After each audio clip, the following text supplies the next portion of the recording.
Hi hello ನಮಸ್ಕಾರ ವೀಕ್ಷಕರೇ, welcome to spotlight. ಪಯಣ ರೀಲಿಂದ ರಿಯಲ್ಗೆ. ನಾನು ನಿಮ್ಮ ಹರಿಣಿ ನಟರಾಜ್. ಸ್ಪಾಟ್ಲೈಟ್ ವೀಕ್ಷಕರೇ, ಪೊನ್ ಕುಮಾರ್ ಅವರ ನಿರ್ದೇಶನದಲ್ಲಿ ವಿಷ್ಣುವರ್ಧನ ಹಾಗೂ ನಂದಕಿಶೋರ್ ಅವರ ನಿರ್ದೇಶನದಲ್ಲಿ ಅಧ್ಯಕ್ಷ, ಈ ಎರಡೂ ಸಿನಿಮಾಗಳಲ್ಲಿ ನಮ್ಮ ಕರಿಸುಬ್ಬು ಅವರು ಮೇಜರ್ ಪಾತ್ರಗಳನ್ನ ಮಾಡ್ತಾರೆ. ಆ ಪಾತ್ರ ಯಾವುದು ಹಾಗೂ ಅವರ ಅನುಭವಗಳನ್ನ ಈ ಸಂಚಿಕೆಯಲ್ಲಿ ನಾವು ತಿಳ್ಕೊಳ್ಳೋಣ. ಬನ್ನಿ, ಅವರನ್ನ ಕಾರ್ಯಕ್ರಮಕ್ಕೆ ಸ್ವಾಗತಿಸೋಣ. ಸರ್ ನಮಸ್ಕಾರ. ನಮಸ್ಕಾರಮ್ಮ. ಕಾರ್ಯಕ್ರಮಕ್ಕೆ ಸ್ವಾಗತ. ಹೇಗಿದ್ದೀರಾ ಸರ್? ಚೆನ್ನಾಗಿದ್ದೀನಮ್ಮ. ಓಕೆ ಸರ್, ಪೊನ್ ಕುಮಾರ್ ಅವರ ನಿರ್ದೇಶನದಲ್ಲಿ ಒಂದು ಸಿನಿಮಾ ಮಾಡ್ತೀರಾ ನೀವು? ಹೌದು, ವಿಷ್ಣುವರ್ಧನ. ಹೌದು, ಆ ಸಿನಿಮಾ ಬಗ್ಗೆ ಹೇಳಿ ಸರ್. ದ್ವಾರಕೀಶ್ ಅವರ ಪ್ರೊಡಕ್ಷನಲ್ಲಿ ಬಂದಂಥ ಸಿನಿಮಾ ಅದು. ದ್ವಾರಕೀಶ್ ಅವರ ಪ್ರೊಡಕ್ಷನಲ್ಲಿ. ಹೌದು, ಅದು ಒಂಥರ ನಿಜವಾಗ್ಲೂ ಸರ್ಪ್ರೈಸ್ ಕ್ಯಾರೆಕ್ಟರ್ ನಂಗೆ ಅದು. ಓಕೆ. ಸೊ ನನ್ನ ಸ್ಟುಡಿಯೋನಲ್ಲಿ ದ್ವಾರಕೀಶ್ ಅವ್ರದ್ದು ವಿಷ್ಣುವರ್ಧನ ಸಿನಿಮಾಗೆ ಪೂಜೆ ಆಗಿರುತ್ತೆ, ಕತೆ ಡಿಸ್ಕಷನ್ ಆಗ್ತಾ ಇರುತ್ತೆ. ಶೂಟಿಂಗ್ ಹೋಗಿರಲ್ಲ ಇನ್ನು. ಪೂಜೆ ಮಾತ್ರ ನಮ್ಮ ಸ್ಟುಡಿಯೋನಲ್ಲೇ ಮಾಡಿರ್ತಾರೆ, ಅಭಯನಗರ ಸ್ಟುಡಿಯೋ ಒಳಗಡೆ ಫ್ಲೋರ್ ಒಳಗಡೆ ಮಾಡಿರ್ತಾರೆ. ಸೊ ಯೋಗಿ, ದ್ವಾರಕೀಶ್ ಅವ್ರ ಮಗ ಯೋಗಿ ಅವರೇ ಎಲ್ಲ ಪ್ರೊಡಕ್ಷನ್ ನೋಡ್ಕೊಳ್ತಾ ಇದ್ದಿದ್ದು. ಅವರು ಮತ್ತು ಪೊನ್ ಕುಮಾರ್ ಮೊದಲೇ ಪರಿಚಯ ಇರ್ತಾರೆ ನನಗೆ, ಈ ಥರ ನಮ್ಮ ಸಿನಿಮಾ ಮಾಡ್ತಾ ಇದ್ದಾರೆ ಅಂತ. ಓಕೆ. ಒಂದ್ಸತಿ ದ್ವಾರಕೀಶ್ ಅವ್ರ ಮನೆಗೆ ಹೋದಾಗಲೂ ಪೊನ್ ಕುಮಾರ್ ಅಲ್ಲಿ ಸಬ್ಜೆಕ್ಟ್ ಎಲ್ಲ ಮಾಡ್ತಾ ಕೂತಿರ್ತಾರೆ. ಅವರು ಪಿ ಕುಮಾರ್ ಅಂತ, ಪೊನ್ ಕುಮಾರ್ ಅಂತ ಅವ್ರ ನಿಜವಾದ ಹೆಸರು. ಭಾಳ ಒಳ್ಳೆ ಪ್ರತಿಭೆ ಇರುವಂಥ ವ್ಯಕ್ತಿ. ಆಮೇಲೆ ತುಂಬ ಸಿನಿಮಾಗಳು ಮಾಡಿದರು, ಕನ್ನಡದಲ್ಲಿ ತಮಿಳಿನಲ್ಲೂ ಮಾಡಿದ್ರು. ಅವರಿಬ್ಬರು ನನ್ನ ಮೇಲ್ಗಡೆ ಡಬ್ಬಿಂಗ್ ಸ್ಟುಡಿಯೋನಲ್ಲಿ ಸುದೀಪ್ ಒಳಗಡೆ ಡಬ್ಬಿಂಗ್ ಮಾಡ್ತಾ ಇರ್ತಾರೆ. ಆಮೇಲೆ ಸುದೀಪ್ ಅವ್ರ ಮ್ಯಾನೇಜರ್ ಆಗಿ ಅವರು ವರ್ಕ್ ಮಾಡ್ತಾ ಇರ್ತಾರೆ. ಯಾರು? ಯೋಗೀಶ್ ದ್ವಾರಕೀಶ್ ಬಾಂಗ್ಲೆ. Okay okay okay. ಸೊ ಅವಾಗ ಹಿಂಗೆ ಡಿಸ್ಕಸ್ ಮಾಡ್ತಾರೆ, ನಾನು ರೇಗಿಸ್ತೀನಿ, ಏನಪ್ಪ ಸಿನಿಮಾ ಮಾಡ್ತಾ ಇದೆಯಾ, ಒಂದು ನಮಗೇನು ಕ್ಯಾರೆಕ್ಟರ್ ಇಲ್ವಾ ಅಂತ. ಸೊ ಅವರು ಡೈರೆಕ್ಟ್ರಿಗೆ ಕೇಳ್ತಾರೆ, ಅವ್ರು ಪೊನ್ಸ್ ಅಂತ ಕರೀತಾ ಇರ್ತಾರೆ ಕುಮಾರ್ನ, ಡೈರೆಕ್ಟರ್ ಪಿ ಕುಮಾರ್ ಅವ್ರನ್ನ ಪೊನ್ಸ್ ಅಂತ.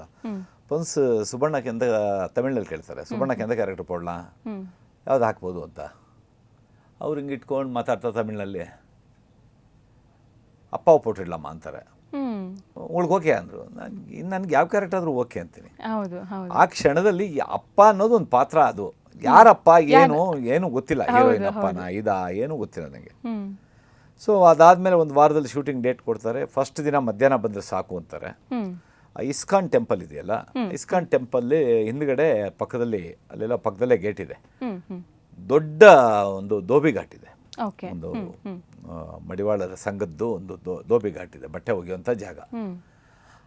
ಆ ಜಾಗದಲ್ಲಿ ಶೂಟಿಂಗು. ಮಧ್ಯಾಹ್ನ ಊಟ ಹೋಗ್ತೀನಿ. ಊಟ ಮಾಡ್ತೀವಿ. ಊಟ ಆದಮೇಲೆ ಕಾಸ್ಟ್ಯೂಮ್ ಕೊಡ್ತಾರೆ, ಮೇಕಪ್ ಹಾಕ್ಕೊಳ್ತೀನಿ. ಇದು ಸೂಟ್ ಇರುತ್ತೆ, ಕೆಳಗಡೆ ಲುಂಗಿ ಇರುತ್ತೆ. ಏನು ಇದು ಕಾಸ್ಟ್ಯೂಮ್ ಅಂತ ಅವಾಗ ಡೈರೆಕ್ಟ್ರು ಕ್ಯಾರೆಕ್ಟರ್ ಎಕ್ಸ್ಪ್ಲೇನ್ ಮಾಡ್ತಾರೆ ನನಗೆ. ನೀವು ಅಣ್ಣ ಪೈಪ್ ಇಟ್ಕೊಂಡು ಬರ್ತೀರಾ, ನೀವು ವಿಷ್ಣು ವಿಷ್ಣು ವಿಷ್ಣು ಅಂತ ಕೂಗ್ಕೊಂಬರ್ತೀರಾ. ನನಗೆ ಇದು ಕನ್ಫ್ಯೂಸ್ ಆಗುತ್ತೆ. ವಿಷ್ಣು ಸುದೀಪ್ ತಾನೆ? ಹೌದು, ಅವ್ರ ಅಪ್ಪನೇ ನೀವು ಸಿನಿಮಾದಲ್ಲಿ. ನಾನು ಒಂಥರ ಬ್ಲೈಂಡ್ ಆಗ್ಬಿಡುತ್ತೆ, ಅಷ್ಟು ದೊಡ್ಡ ಹೀರೋಗೆ ಫಾದರ್ ಕ್ಯಾರೆಕ್ಟ್ರು ಏನು ಅಂತ. ಅವ್ರು ಹೇಳ್ತಾರೆ, ಇದು ದೋಬಿ ಘಾಟು, ನಿಮ್ಮ ದೋಬಿ ಘಾಟು, ನೀವು ಇನ್ಚಾರ್ಜ್ ಇಲ್ಲಿ. ಸೊ ನೀವು ಬೇಸಿಕಲಿ ಲಾಂಡ್ರಿ ಮ್ಯಾನು, ಬಟ್ಟೆಗಳ ಐರನ್ ಮಾಡೋಂಥ ಒಂದು ಇದು. ವಿಷ್ಣು ನಿಮ್ಮ ಮಗನಿಗೆ ಒಂದು ಸಿನಿಮಾ ಹುಚ್ಚಿರುತ್ತೆ, ಒಂದು ದೊಡ್ಡ ಇದಾಗಿ ಬೆಳಿಬೇಕು ಅಂತಿರುತ್ತೆ. ಅದಕ್ಕೋಸ್ಕರ ವಿಷ್ಣುವರ್ಧನ ಅಂತ, ನೀವು ವಿಷ್ಣುವರ್ಧನ ಅಭಿಮಾನಿ, ಅದಕ್ಕೆ ವಿಷ್ಣುವರ್ಧನ ಅಂತ ಹೆಸರಿಟ್ಟಿರ್ತೀರ ಮಗನಿಗೆ. ಸೊ ಅವನೊಬ್ಬ ನಟನಾಗಿ ನೋಡಬೇಕು ಅಂತ ನಿಮ್ಮ ಆಸೆ ಇರುತ್ತೆ, ಆ ಥರ ಬೆಳಿಬೇಕು, ಆ ಥರ ಹೆಸರುವಾಸಿ ಆಗಬೇಕು ಅಂತ ಅಂದ್ಬಿಟ್ಟು. ಸೊ ಅವನ್ನ ನೀವು ಹುಡ್ಕೊಂಬರ್ತೀರಾ, ಅವ್ನ ಎಲ್ಲೂ ಕಾಣಿಸಲ್ಲ, ನಿಮಗೆ ಹುಡ್ಕೊಂಬರ್ತೀರಾ ಅಂತ. ಇದು ಫಸ್ಟ್ ದಿನ ಶೂಟಿಂಗ್ ಅಷ್ಟೇ, ಜಸ್ಟ್ 1 ಅವರ್ ಶೂಟಿಂಗ್. ಅಲ್ಲಿ ಬಂದು ಅದು ಒಂಥರ ಒಂದು ಲಿಟ್ರಲಿ ಸ್ವಿಮ್ಮಿಂಗ್ ಪೂಲ್ ಥರ ಇರುತ್ತೆ, ನೀರು. ಆ ಸುತ್ತಲೂ ಬಟ್ಟೆ ಒಗಿತಾ ಇರ್ತಾರೆ, ಮಧ್ಯದಲ್ಲಿ ಬಟ್ಟೆ ಒಗಿತಾ ಇರ್ತಾರೆ ಜೂನಿಯರ್ ಆರ್ಟಿಸ್ಟ್ಗಳು, ಮತ್ತು ರೆಗ್ಯುಲರ್ ಅವರ ಸಮಾಜದವರು ಅಲ್ಲಿ ಬಟ್ಟೆ ಒಗಿತಾ ಇರ್ತಾರೆ. ಅಲ್ಲಿ ಬಂದು ನಿಂತ್ಕೊಂಡು ವಿಷ್ಣು ವಿಷ್ಣು ವಿಷ್ಣು ಅಂತ ಕೂತ್ಕೊಂಬು. ಅದು ಸೆಕೆಂಡ್ ಡೇ ಮಾಡಿದ್ರು ಹುಡ್ಕೊಂಬರೋದನ್ನು. ನಮ್ಮ ಮಗನ್ನೆಲ್ಲ ನೋಡಿದ್ರಾ? ಅಲ್ಲಿ ಬಂದು ವಿಷ್ಣು ಅಂತ ಕಿರ್ಚ್ತೀನಿ, ಎರಡು ಕೈ ಇಟ್ಕೊಂಡು ಹೀರೋ ಸ್ಟೈಲ್ನಲ್ಲಿ ಕಿರ್ಚ್ತೀನಿ. ಸೊ ಆವಾಗ ವಿಷ್ಣುವರ್ಧನ ಅಂತ ಟೈಟ್ಲ್ ಬರುತ್ತೆ. ಅಲ್ಲಿವರೆಗೂ ಅದು ಟೈಟ್ಲ್ ಬರುತ್ತೆ ಅನ್ನೋದು ಗೊತ್ತಿಲ್ಲ. ಸೊ ಡೈರೆಕ್ಟರ್ ಆ ಥರ ಒಂದು ಪ್ಲಾನ್ ಮಾಡಿದ್ದಾರೆ. ಯೂಶಲಿ ಟೈಟ್ಲ್ ಬರ್ಬೇಕಾದ್ರೆ ಒಂದು ಹೀರೋ ಮೇಲೆ ತೋರಿಸ್ತಾರೆ. ಸೊ ನನ್ನ ಕ್ಯಾರೆಕ್ಟರ್ ಮೇಲೆ ನಾನು ಇಮ್ಯಾಜಿನೇ ಮಾಡೋಕ್ಕಾಗಿಲ್ಲ. ನನಗೆ ನನ್ನ ಕ್ಯಾರೆಕ್ಟರ್ ಎಷ್ಟು ಮೈಲೇಜ್ ತಂದು ಕೊಡ್ತು ಅಂತಂದರೆ. ಸೊ ಆಮೇಲೆ ನೆಕ್ಸ್ಟ್ ಅಲ್ಲಿ ಬಂದಾಗ ಅಲ್ಲಿ ಶಾಸ್ತ್ರ ಕೇಳ್ತಾ ಇರ್ತಾರೆ. ಸೊ ವಂಡರ್ಫುಲ್ ಎಕ್ಸ್ಪೀರಿಯನ್ಸು ಆ ಸಿನಿಮಾಗೆ. ಮತ್ತು ದ್ವಾರಕೀಶ್ ದೊಡ್ಡ ಬ್ಯಾನರು, ದೊಡ್ಡ ಹೀರೋ ಸುದೀಪ್ ಅವರು, ಮತ್ತು ಮ್ಯೂಸಿಕ್ಕು ಹರಿಕೃಷ್ಣ ದೊಡ್ಡ ಮ್ಯೂಸಿಕ್ ಡೈರೆಕ್ಟ್ರು, ಮತ್ತು ಭಾವನಾ ಹೀರೋಯಿನ್ನು, ದ್ವಾರಕೀಶ್ ಅವರು ಭಾವನಾ ತಂದೆ ಕ್ಯಾರೆಕ್ಟ್ರು. ಸೊ ಒಂದು ಮಲ್ಟಿ ಮತ್ತು ಇವನು ಅರುಣ್ ಸಾಗರ ಮಾಡಿದ್ದ. ಹೌದು ಹೌದು ಸೊ ವಂಡರ್ಫುಲ್ ಕ್ಯಾಸ್ಟಿಂಗ್ ಇರೋಂಥ ಒಂದು ಸಿನಿಮಾ, ಹೌದು ವಂಡರ್ಫುಲ್ ಸಿನಿಮಾ ಅದು. ಅದರಲ್ಲಿ ಆ ಥರ ಒಂದು ಕ್ಯಾರೆಕ್ಟರ್ ಸುದೀಪ್ ಜೊತೆ ಫಸ್ಟ್ ಟೈಮ್ ಮಾಡಿದ್ದು ನಾನು ಆ ಸಿನಿಮಾ. ಅದಾದಮೇಲೆ ಎಲ್ಲದರಲ್ಲೂ ಮಾಡಿದೆ, ಹೆಬ್ಬುಲಿ ಮಾಡಿದೆ, ರನ್ನ ಮಾಡಿದೆ, ಮ್ಯಾಕ್ಸ್ ಮಾಡಿದೆ, 5-6 ಸಿನಿಮಾ ಮಾಡಿದೆ. ಸೊ ಒಂದು ಮೇಜರ್ ಕ್ಯಾರೆಕ್ಟರ್ ಅಂತ ಮಾಡಿದ್ದು ಅದೇನೆ, ಹೌದು ಫಸ್ಟ್ ಸಿನಿಮಾದಲ್ಲಿ. First cinema. ಹೌದು ಅದು ಆಗಿದ ತಕ್ಷಣ ನನಗೆ ಸಿನಿಮಾ ರಿಲೀಸ್ ದಿನ ತುಂಬ ಫೋನ್ಗಳು ಬಂತು. ನಾನು ಅಲ್ಲಿಗೇ ಸುಮಾರು ಈಗ ಒಂದು 55 ವರ್ಷ ಆಗಿದೆ ನನ್ನ ಸಿನಿಮಾ ಇಂಡಸ್ಟ್ರಿಗೆ. ವಿಷ್ಣುವರ್ಧನ ರಿಲೀಸ್ ಆಗೋಷ್ಟೊತ್ತಿಗೆ ಮತ್ತು ವಿಷ್ಣುವರ್ಧನ ಮುಂದೆ ಬಂತು, ಆಮೇಲೆ ಅಧ್ಯಕ್ಷ ಬಂತು ಅಂತ ಅನಿಸುತ್ತೆ. ಯಾಕೆ ಅಂತಂದರೆ ಈಗ ವಿಷ್ಣುವರ್ಧನ ಮತ್ತು ಅಧ್ಯಕ್ಷ ದಂಡುಪಾಳ್ಯ ಎರಡೂ ಬಂದು 12 and 13 ಬಂತು ಸಿನಿಮಾಗಳು. ಸೊ ಅಷ್ಟೊತ್ತಿಗೆ ನನಗೆ 40 ವರ್ಷ ಆಗಿತ್ತು ಇಂಡಸ್ಟ್ರಿನಲ್ಲಿ. ಅಷ್ಟೊಂದು ಒಂದು 200 ಸಿನಿಮಾ ಮಾಡಿದ್ದೆ. ಇಂಡಸ್ಟ್ರಿಗೆ ಬಂದು 40 ವರ್ಷಕ್ಕೆ 200 ಸಿನಿಮಾ ಮಾಡಿದ್ದೆ. ಈ ಒಂದು 14 ವರ್ಷ ರೇಂಜಲ್ಲಿ ಹೆಚ್ಚು ಕಮ್ಮಿ 100 ಸಿನಿಮಾ ಮಾಡಿದೆ. ಸೊ ಮೈಲೇಜ್ ಅಷ್ಟು ತಂದು ಕೊಡ್ತು. ಇವತ್ತು ನನಗೆ ಫ್ಯಾನ್ಸ್ ಅಂತ ಏನಾದರೂ ಇದ್ದರೆ ಆ 3 ಸಿನಿಮಾ ಫ್ಯಾನ್ಸ್ಗಳೇ ಎಲ್ಲೋದು ಸಿಗೋದು. ಭಾಳ ಮೈಲೇಜ್ ತಂದು ಕೊಡ್ತು ಆ್ಯಸ್ ಎ ಆ್ಯಕ್ಟರಾಗಿ ನನಗೆ ಆ 3 ಸಿನಿಮಾಗಳು. ವಿಷ್ಣುವರ್ಧನ ಮತ್ತು ಅಧ್ಯಕ್ಷ, ಆಮೇಲೆ ಇದು ಅಧ್ಯಕ್ಷನೂ ಅಷ್ಟೇ. ಆ ಪಾತ್ರ ಕೊಟ್ಟಾಗ ನನಗೆ ನಂದಕಿಶೋರು ಅವರು ಅವ್ರ ತಾಯಿ ಎಲ್ಲ ನಮ್ಮ ನಾಟಕಗಳಲ್ಲಿ ಅವ್ರ ಜೊತೆ ವರ್ಕ್ ಮಾಡಿದ್ದಾರೆ, ನಮ್ಮ ಜೊತೆ ಎಲ್ಲ. ಆಮೇಲೆ ತಂದೆ ತುಂಬ ಚೆನ್ನಾಗಿ ಪರಿಚಯ ಸುಧೀರು. ವಿಷ್ಣುವರ್ಧನ್ ಅದೇನೆ, ನೀವು ಶೂಟಿಂಗ್ ಟೈಮಲ್ಲಿ ಯಾವುದಾದ್ರೂ ಫನ್ ಮೂಮೆಂಟ್ಸು ಅಥವಾ ನೆನಪಿದೆಯಪ್ಪ ಈ ಶೂಟ್ ಮಾಡಬೇಕಾದ್ರೆ ಈ ಇನ್ಸಿಡೆಂಟ್ ನೆನಪಿದೆ ಅನ್ನೋ ಥರ? ತುಂಬ ನೆನಪಿದೆ ನನಗೆ. ರಾತ್ರಿ ಅದೇ ಥರದ ವಯಳಿ ಕಾವಲಲ್ಲಿ ಒಳಗಡೆ ಒಂದು ದೋಬಿ ಘಾಟಿದೆ, ಅಲ್ಲೊಂದು ಫೈಟ್ ನಡೀತಾ ಇರುತ್ತೆ. ಆ ಫೈಟಿಗೆ ನಾನು ಬಂದು ಕಣ್ಣಲ್ಲಿ ನೀರು ಹಾಕೊಂಡು ಅಳ್ತೀನಿ. ಒಂದು ಎಮೋಷನಲ್ ಡೈಲಾಗು. ಅದೇನು ಸುದೀಪ್ ಅವರು ಇದ್ದಾರೆ, ಯಾಕೆಂದರೆ ಸುದೀಪ್ ಅವರಲ್ಲಿ ನಾನು ಒಬ್ಬ ಆ್ಯಕ್ಟ್ ಅಂತ ನೋಡೋದಕ್ಕಿಂತ ಒಬ್ಬ ಡೈರೆಕ್ಟರ್ನಾಗೇ ನೋಡ್ತೀನಿ ಸುದೀಪ್ ಅವ್ರನ್ನ. ಹೌದು ಹೌದು. ಸೊ ಸುದೀಪ್ ಅವ್ರ ಕಣ್ಣುಗಳು ನೋಡ್ಕೊಂಡು ಆ್ಯಕ್ಟ್ ಮಾಡೋದು ಭಾಳ ಕಷ್ಟ. ಅದೇ ಥರ ಅನಂತ್ನಾಗ್ ಅವರು ಅಷ್ಟೇ. ಒಂದು ಝಲಕ್ಕಿದೆ ಕಣ್ಣುಗಳಲ್ಲಿ, ಸುದೀಪ್ ಅವ್ರ ಕಣ್ಣುಗಳಾಗಲಿ ಅನಂತ್ನಾಗ್ ಕಣ್ಣುಗಳಾಗಲಿ. ನರ್ವಸ್ ಆಗುತ್ತೆ ಆ್ಯಕ್ಟ್ ಮಾಡ್ಬೇಕಾದ್ರೆ ಕೆಲವು ಸತಿ. ನನಗೆ ನನ್ನ ಅನುಭವ ಅದು, ಬೇರೆಯವ್ರಿಗೆ ಹೆಂಗೋ ಗೊತ್ತಿಲ್ಲ ಅದು. ಸೊ ಮಿಡ್ ನೈಟ್ ರಾತ್ರಿ 2 ಗಂಟೆ ಶೂಟಿಂಗು. ಅಲ್ಲಿ ಒಂದು ಎಮೋಷನ್ ಡೈಲಾಗು ಎಲ್ಲ ಹೇಳಬೇಕು. ಫೈಟ್ ಆದಮೇಲೆ ಬರುತ್ತೆ, ಬೆಂಕಿಯೆಲ್ಲ ಹತ್ಕೊಂಡಿರುತ್ತೆ, ಎಲ್ಲ ಕೊಡ್ಕೊಂಬಂದಾಗ ಅದು ಡೈರೆಕ್ಟರ್ ಪೊನ್ಸಿದ್ರು ಸುದೀಪ್ ಅವರೇ ಡೈರೆಕ್ಟ್ ಮಾಡ್ತಿದ್ರು ಆ ಸೀನ್ನ. ಅದು ಒಂದು ಮರೆಯೋಕ್ಕಾಗಲ್ಲ. ಇದು ಎಷ್ಟು ಖುಷಿ ಆಯಿತು. ಫಸ್ಟು ವಿಷ್ಣು ಅಂತ ಬಂದು ಹೇಳ್ತೀನಿ, ಎರಡು ಸತಿ ಆಯ್ತು ಆ ಥರ ನನಗೆ ವಿಷ್ಣುವರ್ಧನದಲ್ಲಿ. ಆ ಎಮೋಷನ್ ಡೈಲಾಗು ಎಷ್ಟು ಸತಿ ಹೇಳಿದ್ರು ಅದು ಏನು ಅಂದರೆ ಡೈರೆಕ್ಟ್ರ್ ಈ ಥರ ಹೇಳಿದರು, ಈ ಥರ ರಿಹರ್ಸಲ್ ಮಾಡಿಟ್ಟು ಡೈರೆಕ್ಟ್ರ್ ಓಕೆ ಮಾಡಿಬಿಟ್ರು. ಸುದೀಪ್ ಬಂದು ಇಲ್ಲ ಸುಬಣ್ಣ ಹಿಂಗಾಗಲ್ಲ, ಹಿಂಗೆ ಹೇಳಬೇಕು ಅಂತಂದರು. ಅದು ಸ್ವಲ್ಪ ನರ್ವಸ್ ಆಗಿಬಿಟ್ಟೆ. ಅದೊಂದು ಐ ಟುಕ್ 3-4 ಟೇಕ್ಸು. ಅದು ಒಂದು ನರ್ವಸ್ ಆಗಿದ್ದು. ಅದೇ ಥರ ಸೆಕೆಂಡ್ ಡೇ ಶೂಟಿಂಗು ಮೈಸೂರು ಲ್ಯಾಂಪಲ್ಲಿ ಸೆಟ್ ಹಾಕಿದ್ವಿ. ಪ್ರೀವಿಯಸ್ಸಲ್ಲಿ ಅದು ದೋಬಿಘಾಟ್ ಸೆಟ್ ಹಾಕಿದ್ವಿ, ಬೋರ್ಡ್ ಗಿಡೆಲ್ಲ ಹಾಕಿ. ಅಲ್ಲಿಂದ ಈ ಕಡೆ ಬಂದರೆ ಒಂದು ಆಟೋ ಸ್ಟ್ಯಾಂಡು, ಅಲ್ಲಿ ಒಂದು ವಿಷ್ಣುವರ್ಧನ್ ಅವ್ರ ಸ್ಟ್ಯಾಚು, ಒಂದು ಆಫೀಸು, ಎಲ್ಲ ಸೆಟ್ಟು. ಪಕ್ಕದಲ್ಲೇ ಒಂದು ಪುಟ್ಟಯ್ಯನ ಐರನ್ ಶಾಪ್ ಅಂತ, ಪುಟ್ಟಯ್ಯ ಲಾಂಡ್ರಿ ಅಂತ ನನ್ನ ಕ್ಯಾರೆಕ್ಟರ್ ಹೆಸರು ಪುಟ್ಟಯ್ಯ. ಸೊ ಈ ಥರದೊಂದು ಸೆಟ್ ಎಲ್ಲ ಹಾಕಿದ್ವಿ ಮೈಸೂರು ಲ್ಯಾಂಪ್ ಒಳಗಡೆ. ಸೊ ಅಲ್ಲೂ ಅಷ್ಟೇ ಬೆಳಗ್ಗೆ ಹೋದ್ವಿ, ಒಂದು ಕ್ಯಾಮ್ರಾ ಮೌಂಟ್ ಮಾಡಿದ್ರು, ಇನ್ನೊಂದು ಕ್ಯಾಮ್ರಾ ಜಿಮ್ಮಿ ಜಿಪ್ ಇತ್ತು. ಅಲ್ಲಿ ಒಬ್ಬರು ಪೊಲೀಸ್ ಕ್ಯಾರೆಕ್ಟರ್ ಒಬ್ಬರು ಮಾಡಿದ್ರು, ಅವರ ಕಲಾವಿದರ ಹೆಸರು ಗೊತ್ತಿಲ್ಲ, ಅರುಣ್ ಸಾಗರ, ನಾನು. 3 ಜನ ಹೀರೋದನ್ನು ಒಬ್ಬ ಅಸೋಸಿಯೇಟ್ ಡೈರೆಕ್ಟ್ರು ಆ್ಯಕ್ಟ್ ಮಾಡಿ ತೋರಿಸ್ತಾ ಇದ್ರು ನನಗೆ. ಹೀರೋ ಇಲ್ಲಿರ್ತಾರೆ, ನೀವು ಹೀಗೆ ಬರ್ತಾರೆ, ಹೀಗೆ ಮಾಡ್ತಾರೆ, ಹೀಗೆ ಮಾಡ್ತಾರೆ, ಹೀಗೆ ಮಾಡ್ತಾರೆ. ಒಂದು 2 ಪೇಜ್ ಡೈಲಾಗು ಪ್ರಿಪೇರ್ ಆಗಿಬಿಟ್ವಿ. ಸುದೀಪ್ ಸರ್ ಬಂದರು. ನಾವು ಒಂದು 8 ಗಂಟೆಗೆ ಹೋಗಿ ಪ್ರಿಪೇರ್ ಆಗಿದ್ವಿ. 9:30 ಅವ್ರು ಮೇಕಪ್ ಮಾಡ್ಕೊಂಡು 9:30 ಸೆಟ್ಟಿಗೆ ಬಂದರು. ಬಂದು ನಾವು ಪ್ರಿಪೇರ್ ಆಗಿಬಿಟ್ಟಿದ್ದೀವಿ. ಈ ಡೈಲಾಗ್ ಆದಮೇಲೆ ನಂದು, ಇದಾದ್ಮೇಲೆ ಪೊಲೀಸ್ ಕ್ಯಾರೆಕ್ಟ್ರು, ಇದಾದಮೇಲೆ ಅವನು ಶಾಸ್ತ್ರ ಹೇಳ್ತಾನೆ ಅರುಣ್ ಸಾಗರ, ಇದು ಮಧ್ಯೆ ಹೀರೋದು ಇದು ಬರುತ್ತೆ. ಒಬ್ಬರು ಆದಮೇಲೆ ಡೈಲಾಗ್ ಬಿಡು. ಸುದೀಪ್ ಸರ್ ಬಂದರು, ಏನು ಸೀನು ಅಂದರು. ಪರ್ಫೆಕ್ಟಾಗಿ ಹೋಗಿದೆ ಮೂಮೆಂಟ್ ಎಲ್ಲ. ಇದು ಸೀನು ಅಂದರು ಅವರು. ಇದು ಚಿಕ್ಕ ಸೀನ್ ಇಷ್ಟಲ್ಲಿ ಮುಗಿಸಿದ್ರೆ ಸಾಕು ಅಂದ್ಬಿಟ್ಟು ಒಂದಷ್ಟು ಕಾಟ್ ಹಾಕಿದ್ರು ಡೈಲಾಗ್ಗಳು. ಓಕೆ ಕಮಾನ್ ಮಾನಿಟರ್ ಅಂತಂದರು. ಹಳೆ ಪ್ರಾಕ್ಟೀಸ್ ಮಾಡಿದ್ವಲ್ಲ, ಹೀರೋ ಮುಂದೆ ಪಕ್ಕ ಇರಬೇಕು ಅಂತ ಅಂದ್ಬಿಟ್ಟು ಅದೇ ಬರ್ತಾ ಇದೆ. ಇವರು ಕಟ್ ಮಾಡಿದೆಲ್ಲ ಬರ್ತಾ ಇದೆ. ಸುಬಣ್ಣ ಹಂಗಲ್ಲ, ಸುಬಣ್ಣ ಅರುಣ ಹಂಗಲ್ಲ ಕಣ ಇರೋ ಅರುಣ ಅಂತಾರೆ. ನಮಗೆ ಅವ್ರೊಳಗೆ ಏನಾಯ್ತೋ ಗೊತ್ತಿಲ್ಲ, ನನಗಂತೂ ನರ್ವಸ್ಸು ತಿರ್ಗಾಗೇನು. ಇದು ಫಸ್ಟ್ ಆಗಿದ್ದು. ಇವಾಗ ಹೇಳ್ತಾರೆ 2ನೇ ಇನ್ಸಿಡೆಂಟ್ ನಾನು ಹೇಳ್ತಾ ಇದ್ದೀನಲ್ಲ ಈಗ, ಇದು ಅದಾದಮೇಲೆ ಕ್ಲೈಮ್ಯಾಕ್ಸ್. ಅದು ವಂಡರ್ಫುಲ್. ಅದು ಫಸ್ಟ್ ದಿನ ಎಷ್ಟು ಖುಷಿಯಾಗಿತ್ತು, 2ನೇ ದಿನ ನೀರು ಇಳಿದೋಯ್ತು ನನಗೆ, ಹೆಂಗಪ್ಪ ಈ ಮನುಷ್ಯನ ಜೊತೆ ಆ್ಯಕ್ಟ್ ಮಾಡೋದು ಅಂತ. ಬಟ್ ಅದೇನೇ ನನಗೆ ರನ್ನದಲ್ಲಿ ಮಾಡಿದಾಗ ಆಗಲಿಲ್ಲ. ಆಲ್ರೆಡಿ ಎಕ್ಸ್ಪೀರಿಯನ್ಸ್ ಇತ್ತಲ್ಲ. ಪ್ರಿಪೇರ್ ಎಷ್ಟು ಬೇಕೋ ಅಷ್ಟು ಶಾರ್ಟಿಗೆ ಮಾತ್ರ ಕೊಡಿ ಅಂತ ಕೇಳ್ತಿದ್ದೆ ನಾನು. ಇವಾಗ ಏನು ಶಾರ್ಟ್ ಇಷ್ಟು ಕೊಡಿ ಅಂತ. ಅಲ್ಲಿ ಏನಾಯಿತು, ಫುಲ್ ಸೀನ್ ರಿಹರ್ಸಲ್ ಮಾಡಿಸ್ಬಿಟ್ಟಿದ್ರು. Okay okay okay. ಅದು ಕನ್ಫ್ಯೂಸ್ ಆಯ್ತು ಅಷ್ಟೇ ಇಷ್ಟು. ಯಾಕಂದರೆ ಮೈಂಡ್ಗೆ ಅದೇ ಬರ್ತಿತ್ತು, ಇವ್ರು ಇಷ್ಟು ಹೊಡೆದಾಕಿದ್ದು ಮರೆತುಬಿಟ್ಟೆ. ಹೌದು, ಆಲ್ರೆಡಿ ಪ್ರಾಕ್ಟೀಸ್ ಮಾಡಿರೋದ್ರಿಂದ ಇವ್ರು ಬೇಡ ಅಂದಿದ್ದು ಮತ್ತೆ ಬಂದೇ ಬರುತ್ತೆ. ಅದೇ ಥರ ಮತ್ತೆ ಇನ್ನೊಂದು ಇದು ವಿಷ್ಣುವರ್ಧನ್ ಮುಗೀತು, ಡಬ್ಬಿಂಗು ಮಾಡಿಬಿಟ್ಟೆ. ಆವಾಗ ಡಬ್ಬಿಂಗ್ನಲ್ಲಿ ಏನು ಸುದೀಪ್ ಅವ್ರು ಎಂಟರ್ ಆಗಲಿಲ್ಲ, ನೀಟಾಗಿ ಮುಗಿಸ್ಬಿಟ್ಟೆ, ಎಲ್ಲ ಆಗೋಯ್ತು. ಇನ್ನೊಂದ್ಸತಿ ಕಾಂಪ್ಲಿಕೇಟ್ ಆಗಿದ್ದು ಮ್ಯಾಕ್ಸ್ ಪಿಕ್ಚರ್ಗೆ ಸುದೀಪ್ ಅವ್ರ ಜೊತೆಗೆ ಮೊನ್ನೆ. ವಿಷ್ಣುವರ್ಧನ ರಿಲೀಸ್ ಆಯಿತು. ರಿಲೀಸ್ ಆದಮೇಲೆ ಸಿಕ್ಕಾಪಟ್ಟೆ ಹಿಟ್ ಆಯಿತು. ಸಾಂಗ್ಸ್ ಆಗ್ಬೋದು, ಸ್ಪೆಷಲಿ ಅವರಿಬ್ಬರು ಕಾಂಬಿನೇಷನ್ಸ್ ಆಗ್ಬೋದು, ಆಮೇಲೆ ಅಪ್ಪ ಮಗ ಮಧ್ಯ ಇದ್ದಿದ್ದ ಮಾತುಕತೆಗಳಾಗ್ಬೋದು, ಎಲ್ಲದೂ ಸೂಪರ್ ಡೂಪರ್ ಹಿಟ್ ಆಯಿತು. ರಿಯಾಕ್ಷನ್ ಹೇಗಿತ್ತು ಸರ್? ನಾನು ಆ ಸಿನಿಮಾ ರಿಲೀಸ್ ಆದಾಗ ನಾನು ಮಡ್ರಾಸಲ್ಲಿದ್ದೆ. ಓಕೆ. ವಿಷ್ಣುವರ್ಧನ ಬಹುಶಃ ಈವ್ನಿಂಗ್ ಬಂದು ರೀಚ್ ಆಗಿಬಿಟ್ಟೆ. ಸ್ವಲ್ಪ ಒಂದು ವ್ಯವಹಾರ ಆಯಿತು, ಅದಕ್ಕೋಸ್ಕರ ಹೋದೆ. ಸೊ ಬೆಳಗ್ಗೆನೇ ಫೋನ್ ಬಂತು. ಅಂದರೆ ನನ್ನ ಅಷ್ಟು ದೊಡ್ಡ ಕ್ಯಾರೆಕ್ಟ್ರು ಮಾಡಿದ್ದು ನಾನು ಅದೇ ಫಸ್ಟು. ಅಫ್ಕೋರ್ಸ್ ಮಾಡಿದ್ದೆ, ಒಂದು ಮುತ್ತಿನ ಕತೆ ಅದೆಲ್ಲ ಭಾಳ ಲಾಂಗ್ ಬ್ಯಾಕು, 40 ವರ್ಷದ ಮೊದಲು. ಹೊಸ ನೀರು, ಸಂಕ್ರಾಂತಿ ಇದೆಲ್ಲ ಮಾಡಿದ್ದೆ. ಮಧ್ಯದಲ್ಲಿ ಅಲ್ಲಲ್ಲಿ ಒಂದಷ್ಟು 3 ಸೀನು 4 ಸೀನ್ ಇರುವಂಥ ಸಿನಿಮಾ ಕ್ಯಾರೆಕ್ಟರ್. ಅಷ್ಟು ದೊಡ್ಡ ಪ್ಲಸ್ ಪಾಯಿಂಟ್ ಏನು ಅಂದರೆ, ಒಂದು ಹೀರೋ ಜೊತೆ ಮಾಡಿದ್ದು. ಹೌದು ಹೌದು.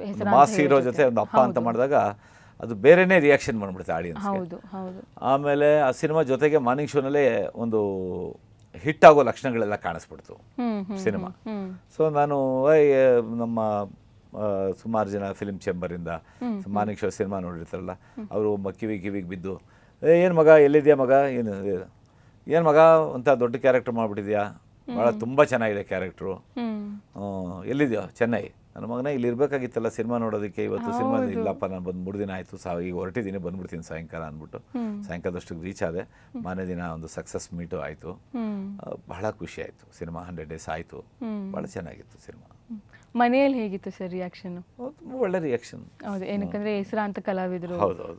ಅಂದರೆ ಬಟ್ ಸುದೀಪ್ ಫ್ಯಾಮಿಲಿಗೆ ಅಷ್ಟೊತ್ತು ನಾನು ಬೆಂಗಳೂರು ರೀಚ್ ಆಗೋ ಅಷ್ಟೊತ್ತಿಗೆ ಫ್ಯಾಮಿಲಿ ಅವರೆಲ್ಲ ಸಿನಿಮಾ ನೋಡ್ಬಿಟ್ಟಿದ್ರು, ನಾನು ನೋಡಿಲ್ಲ. ಅಯ್ಯೋ. ಸುದೀಪ್ ಅವ್ರ ತಾಯಿ ಅಷ್ಟೊತ್ತಿಗೆ ತುಂಬ ಫ್ಯಾಮಿಲಿ ಫ್ರೆಂಡ್ಸ್ ಪರಿಚಯ ಆಗ್ಬಿಡ್ತು. ನನ್ನ ಮಗಳು, ನನ್ನ ತಾಯಿ, ನನ್ನ ವೈಫು ಎಲ್ಲರೂ. ಸುದೀಪ್ ಅವ್ರ ತಾಯಿಗೆ ಅಂದರೆ ತಂದೆ ತಾಯಿಗೆ ಇಬ್ಬರಿಗೂ ಭಾಳ ಅಚ್ಚುಮೆಚ್ಚಿನವ್ರು ಆಗ್ಬಿಟ್ಟಿದ್ರು. ಸೊ ಅವರು ಇಡೀ ಫ್ಯಾಮಿಲಿ ಕೂತ್ಕೊಂಡು ಸಿನಿಮಾ ನೋಡ್ತಾರೆ. ನಾನು ಒಬ್ಬನೇ ಮಿಸ್ ಆವತ್ತು ವಿಷ್ಣುವರ್ಧನ ನೋಡಿದಾಗ. ಆಮೇಲೆ ನಾನು ಥಿಯೇಟರ್ಗೆ ನೋಡಿದೆ. ಸೊ ಅಲ್ಲಿಂದ ಎಲ್ಲ ಸಿನಿಮಾ ನೋಡಬೇಕಾದ್ರೂ ಸುದೀಪ್ ಅವರು ತಾಯಿಯವರು ಇರೋವರೆಗೂ ಎಲ್ಲ ಸಿನಿಮಾ ಅವ್ರ ಜೊತೆಗೆ ಸೇರೇ ನೋಡ್ತಾ ಇದ್ವಿ. ಸೊ ಮ್ಯಾಕ್ಸ್ ಆ ರೀತಿ ನೋಡೋಕ್ಕಾಗಲಿಲ್ಲ.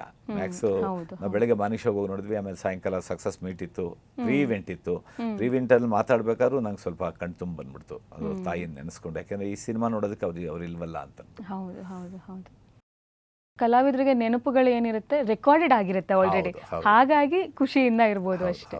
ಅದು ಒಂದು ಅಡ್ವಾಂಟೇಜ್, ಯಾವತ್ತೂ ಮರೆಯೋಕ್ಕಾಗಲ್ಲ. ಹೌದು ಹೌದು ಹೌದು. ಓಕೆ ಸರ್, ನೆಕ್ಸ್ಟ್ ಸಿನಿಮಾ ಅಧ್ಯಕ್ಷ, ನಂದಕಿಶೋರ್ ಅವರ ನಿರ್ದೇಶನದಲ್ಲಿ ಬಂದಂಥ ಅಧ್ಯಕ್ಷ. ಆ ಸಿನಿಮಾ ಬಗ್ಗೆ ಹೇಳಿ ಸರ್. ಆ್ಯಕ್ಚುಲಿ ಆ ಸಿನಿಮಾ ನಾನು ಪ್ರೊಡ್ಯೂಸ್ ಮಾಡಬೇಕಾಗಿತ್ತು. ಆಮೇಲೆ ಇನ್ನೊಬ್ಬ ಅಲ್ಲಲ್ಲ ಅಧ್ಯಕ್ಷ ಸಿನಿಮಾನ ತಮಿಳ್ನಲ್ಲಿ ನೋಡ್ಬಿಟ್ಟು ಒಂದು 2-3 ಪ್ರೊಡ್ಯೂಸರ್ಗೆ ಹೇಳಿದೆ, ನಾನೇನು ಮಾಡೋಣ ಅಂತ ಪ್ರಯತ್ನ ಪಟ್ಟೆ. ಕೊನೆಗೆ ಡೈರೆಕ್ಟರ್ ನಂದಕಿಶೋರ್ಗೂ ಹೇಳಿದೆ, ಈ ಥರ ಒಂದು ಸಿನಿಮಾ ಇದೆ ನೋಡು ಅಂತ ಅಂದ್ಬಿಟ್ಟು. ಇವರು ಆ ರೈಟ್ಸ್ ತೊಗೊಳಕ್ಕೆ ಚೆನ್ನೈಗೆ ಬಂದಿದ್ದಾಗ ನಾನು ಚೆನ್ನೈನಲ್ಲೇ ಇದ್ದೆ. ನಂದು ಅಲ್ಲೂ ಮಡ್ರಾಸಲ್ಲೂ ಸ್ಟುಡಿಯೋ ಇತ್ತು. ಹಿಂಗಾಗಿ ಒಡನಾಟ ವಾರದಲ್ಲಿ ಒಂದು 2-3 ಸತಿ ಓಡಾಡ್ತಿದ್ದೆ ನಾನು. ಚೆನ್ನೈ ಬೆಂಗಳೂರು ಸ್ಟುಡಿಯೋ ಇನ್ನೂ ಆಗಿರಲಿಲ್ಲ. ಸೊ ಅಲ್ಲೇ ಸಿಕ್ಕಿ ಒಂದೇ ಹೋಟ್ಲಲ್ಲಿ ಉಳ್ಕೊಂಡಿದ್ವಿ. ಬೆಳಗ್ಗೆ ಟಿಫನ್ಗೆ ಕಾಂಪ್ಲಿಮೆಂಟ್ರಿ ಬ್ರೇಕ್ಫಾಸ್ಟ್ ಇರುತ್ತೆ. ಟಿಫನ್ಗೆ ಬಂದಾಗ ಪ್ರೊಡ್ಯೂಸರ್ ಗಂಗಾಧರು, ನಂದಕಿಶೋರ್ ಇಬ್ಬರು ಸಿಕ್ಕಿದ್ರು. ರೈಟ್ಸ್ ತೊಗೊಳಕ್ಕೆ ಬಂದಿದ್ದೀವಿ ಅಂದರು. ಹೆಚ್ಚು ಕಮ್ಮಿ ಮುಗಿದಿದೆ ಮಾತುಕತೆ ಅಂದರು. ಸೊ ಅದಾದಮೇಲೆ ಒಂದಿನ ಫೋನ್ ಮಾಡೋದು. ನಾನು ತಿರುಪ್ತಿನಲ್ಲಿದ್ದೆ. ತಿರುಪ್ತಿಯಿಂದ ರಿಟರ್ನ್ ಬರ್ತಿದ್ದೆ, ತಲೆ ಬೋಳ್ಸಿದ್ದೆ. ಅವತ್ತು ಕೂದಲು ಕೊಟ್ಟಿದ್ದೆ, ಅದೊಂದು ಹರಕೆ ಇತ್ತು ಅಂತ. ಡ್ಯಾಡಿ ಗಡ್ಡ ನಾನು ಯಾವಾಗಲೂ ಈ ಥರ ಟ್ರಿಮ್ ಮಾಡಿರ್ತೀನಲ್ಲ, ಬಿಟ್ಬಿಡು ಗಡ್ಡನ ಪೂರ್ತಿ. ಅಂದರೆ ತಲೆನೂ ಬೋಳ್ಸಿದ್ದೀನಿ ಕಣೋ, ತಲೆ ಕೂದಲು ಏನೂ ಇಲ್ಲ ಕಣೋ ಅಂತಂದೆ. ಇಲ್ಲ ಬಿಟ್ಬಿಡು ನೀನು ಅಂತಂದರು. ಇಲ್ಲ ತಿರುಪ್ತಿಗೆ ಬಂದು ಆಲ್ಮೋಸ್ಟ್ ಬಂದಿತ್ತು ಮೊದಲು. ಹಾಗೆ ಏಸ್ ಇಟ್ ಈಸ್ ಹಾಗೆ ಬಿಟ್ಬಿಡು, ಡೈಗಿ ಏನು ಮಾಡೋಕ್ಕೆ ಹೋಗಬೇಡ ನೀನು ಅಂತಂದರು.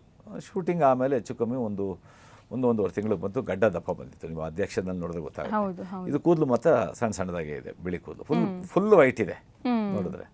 ಯಾವ ಕ್ಯಾರೆಕ್ಟ್ರು ಅಂದೆ. ಆ ಕ್ಯಾರೆಕ್ಟ್ರು ನಾನು ಸಿನಿಮಾ ನೋಡಿದಾಗ ಅದರಲ್ಲಿ ಸುಧಾಕರ್ ಮಾಡಿದರು, ನಮ್ಮಲ್ಲಿ ತೀರ್ಕೊಂಡ್ರಲ್ಲ ಸುಧಾಕರ್ ಮಾಡಿದರು. ನನಗೆ ಆ ಕ್ಯಾರೆಕ್ಟ್ರು ಭಾಳ ಇಂಪ್ಯಾಕ್ಟ್ ಆಗಿತ್ತು ತಮಿಳ್ನಲ್ಲಿ. ಈ ಪಾತ್ರ ನಾನು ಮಾಡಿದ್ರೆ ಚೆನ್ನಾಗಿರುತ್ತೆ, ಅವ್ನು ಕರೀತಾನೆ, ನನ್ನ ಕರೀತಾನೆ ಈ ಕ್ಯಾರೆಕ್ಟ್ರು ಅಂತ ಅಂದ್ಬಿಟ್ಟು ನಾನು ಅಂದ್ಕೊಂಡು ಮನಸ್ಸಲ್ಲಿದ್ದೆ. ಒಂದು ಕ್ಯಾರೆಕ್ಟರ್ ಇದೆ, ಒಳ್ಳೆ ಕ್ಯಾರೆಕ್ಟರ್ ನಾನು ಮಾಡಿಸ್ತೀನಿ ನಿನ್ನ ಕೈನಲ್ಲಿ. ಯಾವ ಕ್ಯಾರೆಕ್ಟ್ರಪ್ಪ ಅಂದೆ. ಅವ್ರು ಸ್ಟುಡಿಯೋಗೆ ಬಂದ ಒಂದಿನ, ಬೇರೆ ಸಿನಿಮಾ ಪ್ರೊಡಕ್ಷನ್ಗೆ. ಯಾವ ಕ್ಯಾರೆಕ್ಟರ್ ನಂಗೆ ಹೇಳಿದ್ಯಾ ಅಂದ. ನಿನ್ಗೆ ಯಾಕೆ ಬಾಯಿ ಮುಚ್ಕೊಂಡು ಕೆಲಸ ಮಾಡು, ನಾನು ಹೇಳಿದ ಕ್ಯಾರೆಕ್ಟರ್ ಕೊಟ್ಟು ನಿನಗೇನು ಮಾಡಿಸ್ತೀನಿ ಅಂದ. ಯಾವುದಕ್ಕೆ ಹೇಳೋ ಹೇಳೋ ಹೇಳೋ ಅಂದೆ. ಇಲ್ಲ ಅಂತ. ಶೂಟಿಂಗ್ ಹೋಗಿದ ತಕ್ಷಣ ಮೇಕಪ್ ಹಾಕಿದ್ರು. ಅದರಲ್ಲಿ ಆ ಕ್ಯಾರೆಕ್ಟರ್ ಅಷ್ಟು ಹೆಸರು ಮಾಡಿಲ್ಲ ಅಧ್ಯಕ್ಷ ತಮಿಳ್ನಲ್ಲಿ. ಇನ್ನೊಂದು ಕ್ಯಾರೆಕ್ಟರ್ ಇದೆ, ಕಿವಿ ಕಟ್ ಮಾಡ್ಬಿಡ್ತಾನೆ, ಆ ಕ್ಯಾರೆಕ್ಟ್ರು. ಯಾಕಂದ್ರೆ ಆ ಕ್ಯಾರೆಕ್ಟರ್ ನಂಗೆ ಮಾಡಬೇಕು ಅಂತ ಇಂಟ್ರೆಸ್ಟ್ ಇತ್ತು. ಕೊನೆವರೆಗೂ ಕಿವಿ ಹಿಡ್ಜಿರುತ್ತೆ ಅಂತ. ಕನ್ನಡದಲ್ಲಿ ಆ ಕ್ಯಾರೆಕ್ಟರ್ ಅಷ್ಟು ಪ್ಲಸ್ ಆಗಲಿಲ್ಲ. ಹೌದು ಹೌದು. ಸರಿ, ಈ ಥರ ಕ್ಯಾರೆಕ್ಟರ್ ನನಗೆ ಅದಕ್ಕೆ ಸುಧಾಕರನ್ ಅದೇ ಕ್ಯಾರೆಕ್ಟರ್ ಯಾರು ಮಾಡ್ತಾರೆ, ರಾಕ್ಲಿನ್ ಮಾಡ್ತಾವನೆ ಅಂತ. ಸುಧಾಕರ ಮಾಡ್ತಾ ಇದ್ದಾನೆ, ನನಗೆ ಆ ಕ್ಯಾರೆಕ್ಟರ್ ಕೊಡೋದು, ನನಗೆ ಈ ಕ್ಯಾರೆಕ್ಟರ್ ಬೇಡ ಕಣ ಮಗ ಅಂತಂದೆ. ಎಲ್ಲ ಸಲಿಗೆಯಿಂದ ಬೆಳೆದ ಹುಡುಗರಲ್ವಾ, ಬಾಯಿ ಮುಚ್ಕೊಂಡು ಕೆಲಸ ಮಾಡು, ಈ ಕ್ಯಾರೆಕ್ಟರ್ ನೀನು. 2 ದಿನ ಶೂಟಿಂಗ್ ಮಾಡಿದ್ದು, 2 ದಿನ.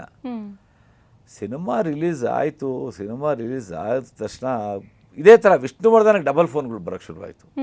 ಏನು ಗುರು, 2 ಸೀನ್ ಬರೋದು ಸಿನಿಮಾದಲ್ಲಿ, 2 ಸೀನು ಒಂದು ಸಣ್ಣ ಇದು ಬರುತ್ತೆ. ಇವತ್ತಿಗೂ ಬಹುಶಃ ನಿಮ್ಮಲ್ಲೇ ಇದೆ ಅದು, ಉದಯ ಕಾಮಿಡಿನಲ್ಲಿ ಬರುತ್ತೆ. ಐ ಥಿಂಕ್ ದಿನಕ್ಕೆ ಒಂದ್ಸತಿ ಯಾರು ಬರುತ್ತೆ ಅಂತ, ದಿನಕ್ಕಾದ್ರೂ ಒಂದ್ಸತಿ ಬರುತ್ತೆ. ಅದೊಂದು ಅದು ಅಷ್ಟು ಸಕ್ಸಸ್ ಆಯಿತು, ಸಕ್ಸಸ್ ಮೀಟ್ ಆಯಿತು. ಹೀರೋ ಲೆವೆಲ್ಗೆ ಒಂದು ಹೆಸರು ಬಂದ್ಬಿಡ್ತು, ಚಿಕ್ಕಣ್ಣಗೆ ಹೆಸರು ಬಂದ್ಬಿಡ್ತು. ನಾವು ಪ್ರತಿ ತಿಂಗಳು south Indian film chamber of commerce meeting ಹೋಗ್ತೀವಿ. ಒಂದು 2-3 ಮೀಟಿಂಗ್ ಹೋಗ್ಬೇಕಾದ್ರೆ ಟ್ರೈನ್ ಡಿಲೇ ಆಗ್ತಿತ್ತು. ನಾವು ಹೆಂಗೆ ಅಂತಂದರೆ ಇಲ್ಲಿ ಶತಾಬ್ದಿ ಹತ್ತಿದ್ರೆ ಶತಾಬ್ದಿ 10:15 ರೀಚ್ ಆಗ್ತಾರೆ. 11:00 ಮೀಟಿಂಗ್ ಇರುತ್ತೆ. 11 ಗಂಟೆಗೆ ಇದ್ದಿದ್ದು ನಾವು ಬೆಂಗಳೂರೆಲ್ಲ ಒಟ್ಟಿಗೆ 8 ಜನ ಹೋಗ್ತೀವಿ ಮೀಟಿಂಗಿಗೆ. ಸೊ ನಮಗೋಸ್ಕರ 11:15 ಅಂತ ಇಟ್ಟರು ಮೀಟಿಂಗು. ಸೊ ಮತ್ತೆ ಬಂದು ಅಕಾಮಿಡೇಷನ್ ಇಲ್ಲ, ಮತ್ತೆ 1:15 ಮೀಟಿಂಗ್ ಮುಗಿಯುತ್ತೆ, ಮತ್ತು 5 ಗಂಟೆ ಟ್ರೈನಿಗೆ ರಿಟರ್ನ್ ಬಂದ್ಬಿಡ್ತೀವಿ. ಸೊ ಜರ್ನಿ ಬೇಕಾಗಿಲ್ಲ, ಟ್ರೈನಲ್ಲಿ ಹೋಗಿ ಬಂದ್ಬಿಡೋಣ ಅಂದ್ಬಿಟ್ಟು ಪ್ರತಿ ಸತಿ ಒಂದು 2-3 ತಿಂಗಳಿಂದ ಅದೇನೋ ಲೈನ್ ಆಗ್ತಾಯಿದೆ. ಅಲ್ಲಿ ಟ್ರ್ಯಾಕು ಮಡ್ರಾಸ್ ಸಿಟಿ ಹತ್ರ ಹೋಗ್ತಾ ಇದ್ದಂಗೆ ಲೇಟ್ ಆಗ್ಬಿಡೋದು. ಅವತ್ತು 11 ಕಾಲ ಆಗೋಗಿದೆ, ಇನ್ನೂ ಸಿಟಿ ರೀಚ್ ಆಗಿಲ್ಲ. ನಾವು ಅಲ್ಲಿಂದ ಹೋಗಬೇಕು, ಮೀಟಿಂಗ್ ಸ್ಟಾರ್ಟ್ ಆಗಿಬಿಡುತ್ತೆ. ಆಮೇಲೆ ಒಬ್ಬರು ಲೇಟ್ ಆದ್ರೂ ಪರವಾಗಿಲ್ಲ, 10 ಜನ ಒಟ್ಟಿಗೆ ಹೋದರೆ ಕೋರಮ್ ಇಲ್ಲದೆ ಸ್ಟಾರ್ಟ್ ಆಗಲ್ಲ ಮೀಟಿಂಗು. ಕೋರಮ್ ಇರೋದು. ಸರಿ, ನಿಂಗೆ ತಮಿಳು ಚೆನ್ನಾಗಿ ಬರುತ್ತಲ್ಲ ಸುಬಣ್ಣ, ನೀನು ಹೋಗ್ಬೋದು ತಮಿಳಲ್ಲಿ ಮಾತಾಡ್ಸಂದ್ರು. ಎಲ್ಲರೂ ಕ್ಯಾಬಿನ್ ನೋಡೋಣ ಬನ್ನಿ ಅಂದ್ಬಿಟ್ಟು ಹಂಗೇ ನಡ್ಕೊಂಡು ಹೋದ್ವಿ. ಎಂಜಿನ್ ಒಳಗಡೆ ಹೋದ್ವಿ. ಅಲ್ಲಿ ಯಾರೋ ಇದ್ರೆ ಹೋಗಿ ಎಂಜಿನ್ ಬಾಗಿಲಾಕಿತ್ತು, ಹೋಗ್ಬೋದೋ ಇಲ್ಲ ಗೊತ್ತಿಲ್ವಲ್ಲ. ಯಾರೋ ಇದ್ದಪ್ಪ ಕೇಳಂಗೆ, ಎದಕ್ಕೆ ಯಾಕೆ ನಿಂತಿದ್ದೆ ಟ್ರೈನ್, ಹೋಗಿ ಕೇಳಿ ಎಂಜಿನ್ ಡ್ರೈವರ್ನ ಅಂದರು. ಒಳಗಡೆ ಹೋದರೆ ಅವ್ನು ನನ್ನನ್ನು ನೋಡ್ಬಿಟ್ಟು ಶಾಕಾಗಿ ಎದ್ದು ನಿಂತ್ಕೊಂಡ್ಬಿಟ್ರು. ಆ ಡ್ರೈವರು ಕನ್ನಡದವರು ಎದ್ಕೊಂಡ್ಬಿಟ್ಟು, ಸರ್ ಈಗ ಸರ್ ನಿಮ್ಮನ್ನು ನೆನೆಸ್ಕೊಂಡೆ. ಸರ್ ನನ್ನನ್ನು ಯಾಕಪ್ಪ ನೆನೆಸ್ಕೊಂಡೆ? ನೋಡಿ ಸರ್, ಇಲ್ಲಿ ನಮಗೆ ಟೈಪ್ ಮಾಸ್ ಮಾಡೋದು ದಿನಕ್ಕೆ 50 ಸತಿ ನೋಡ್ತೀವಿ ಸರ್ ನಿಮ್ಮ ಸೀನ್ನ ಅಂತ ಅಭಿಮಾನಿಗಳು. ಇವತ್ತಿಗೂ ಅಷ್ಟೇ, ಎಲ್ಲರೂ ಸಿಕ್ಕರೆ ಕ್ರೌಡ್ ಇತ್ತು ಅಂದರೆ ಜಾಕಿ ಕಚ್ಚ ಅಂದ್ಕೊಂಡಿರ್ತಾರೆ. ಡ್ಯೂರೇಷನ್ ಎಷ್ಟೇ ಇದ್ರೂ ಮ್ಯಾಟರ್ ಅಲ್ಲ. ಹೌದು, ನಾವು ಹೆಂಗೆ ಪ್ರೆಸೆಂಟ್ ಮಾಡ್ತೀವಿ, ಹೆಂಗೆ ಇಂಪ್ಯಾಕ್ಟ್ ಆಗುತ್ತೆ ಅನ್ನೋದಷ್ಟೇ ಇಂಪಾರ್ಟೆಂಟ್ ಆಗುತ್ತೆ. ಹೌದು. ಸೊ ವೀಕ್ಷಕರೇ, ನೋಡಿದ್ರಲ್ಲ, ನಮ್ಮ ಕರಿಸುಬ್ಬ ಅವರ ಅಭಿನಯದ ವಿಷ್ಣುವರ್ಧನ ಹಾಗೂ ಅಧ್ಯಕ್ಷ ಸಿನಿಮಾಗಳ ಬಗ್ಗೆ ಸಾಕಷ್ಟು ವಿಚಾರಗಳನ್ನ ನಾವು ತಿಳ್ಕೊಂಡ್ವಿ. ನಾನಂತೂ ಈ ಸಂಚಿಕೆನ ತುಂಬಾ ಎಂಜಾಯ್ ಮಾಡಿದೆ. ನೀವು ಕೂಡ ಎಂಜಾಯ್ ಮಾಡಿರ್ತೀರಾ ಅಂತ ಅನ್ಕೊತೀನಿ. ಹಾಗಾದರೆ ನಿಮ್ಮ ಭೇಟಿ ಮುಂದಿನ ಸಂಚಿಕೆಯಲ್ಲಿ. ಅಲ್ಲಿವರೆಗೂ ಸಣ್ಣ ಉದಯ ಕಾಮಿಡಿ ನೋಡ್ತಾ ಇರಿ, ನಗ್ತಾ ಇರಿ. ಸ್ಪಾಟ್ಲೈಟ್.